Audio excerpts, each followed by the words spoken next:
Hello everyone, this is the Mental Health for Life channel.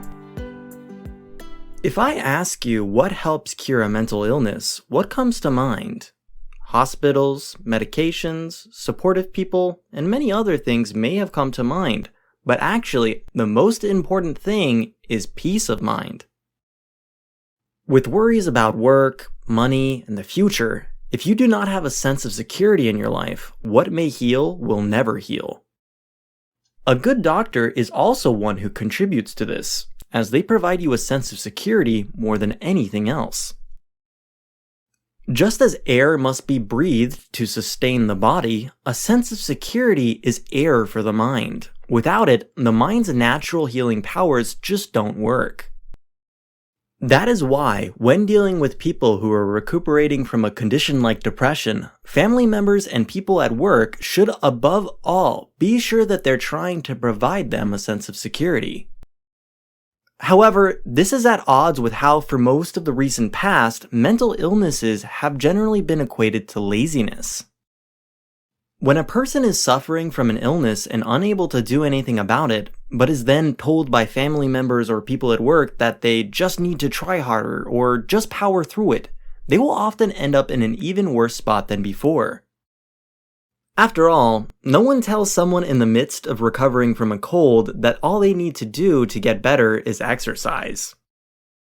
However, the reality is that when it comes to mental illness, people are often told or do things they shouldn't hear or do. That is how people often end up inadvertently causing people with mental illnesses to suffer more and prolong their condition. So what kind of things should family members and coworkers not say or do? In this video, we'll introduce 6 things you shouldn't say or do to people who are recuperating from depression. Number 1. Preaching about mindset. There are few illnesses that are as easily misunderstood as depression. Many people believe that it's a simple matter of feeling better. And it is true that there is a treatment called cognitive therapy that focuses on altering the way depressed people think as a form of treatment.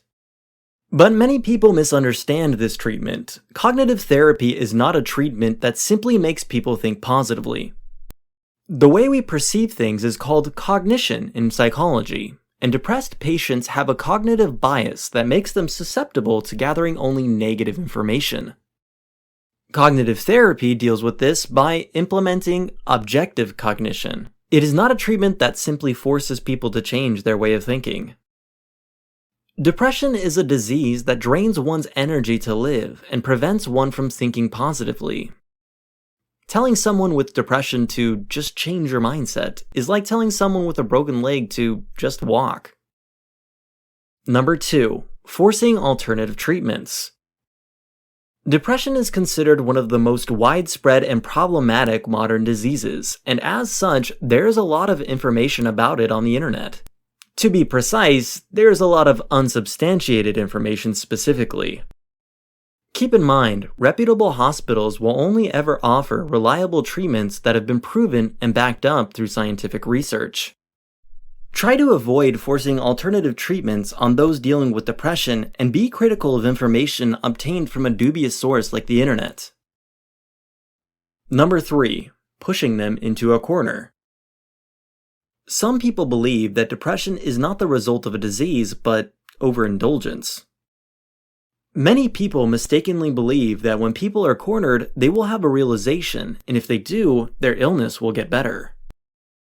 Depression is a state in which the energy to live has gone, so if you do get cornered, you won't be able to do anything but shut down or run. In fact, people often confront depressed people who complain about thoughts of suicide with antagonistic remarks as a form of tough love. Consequently, some people do follow through on their thoughts after being provoked like this.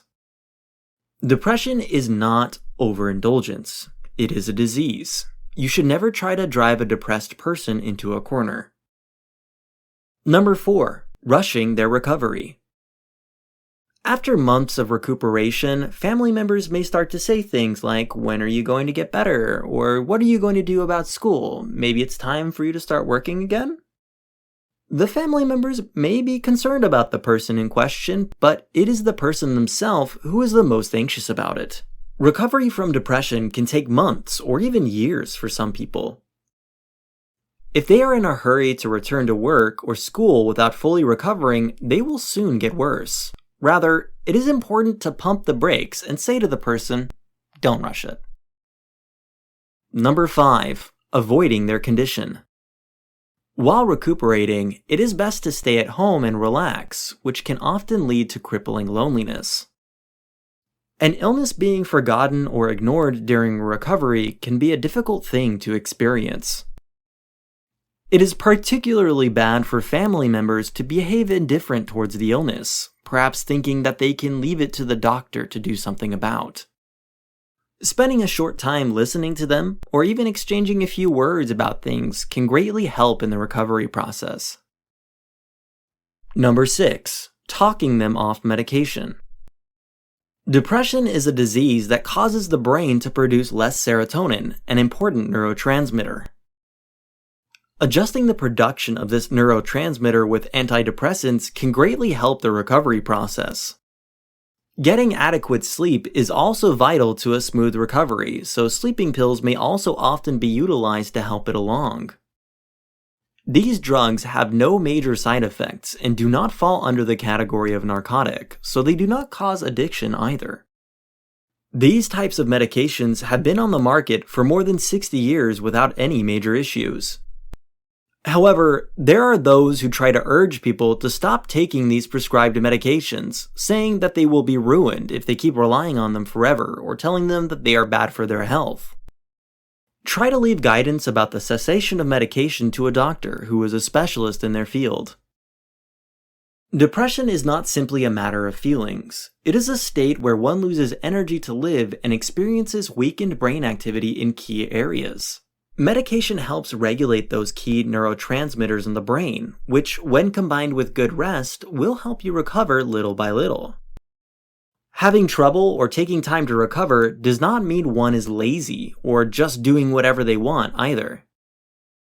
It is important for family members and coworkers to provide a sense of warmth and security to those on the path of recovery, and maybe offer a reassuring word now and again. This was the Mental Health for Life channel. If you liked this video, please give it a thumbs up and subscribe to our channel.